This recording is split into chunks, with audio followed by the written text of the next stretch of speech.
The war that divided Korea has not officially ended. It's been put on hold with an armistice agreement. Today, there are efforts to try and get over that last hurdle. The most prominent step include what was discussed during the historic meeting between the current leaders of Seoul and Pyongyang. According to our Choi Si-young, hopes are high the upcoming summit could produce a peace declaration. Will the third inter-Korean summit provide the momentum to formally end the 7-decade-long Korean War? At the first summit in April, Seoul and Pyongyang agreed to declare it over this year. But Pyeongyang and Washington can't seem to agree on what has to be done first for that to happen.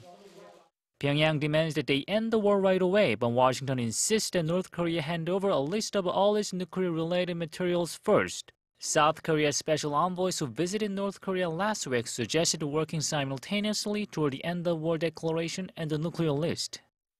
Kim Jong-un is known to have said he's willing to work more proactively if the two can go simultaneously, but laid out no new measures for denuclearizing.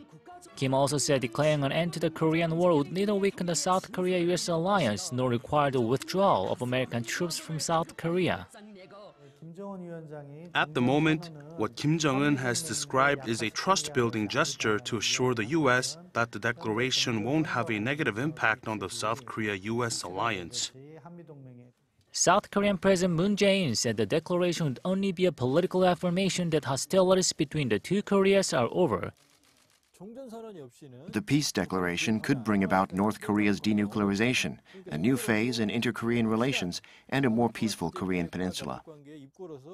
The key would be whether the two Koreas can find the middle ground in their nuclear negotiations at the summit next week. That result will be shared by Presidents Moon and Trump at their summit to be held on the sidelines of the UN General Assembly, which could kickstart the three countries' move towards ending the Korean War later this year. Choi Si-young, Arirang News.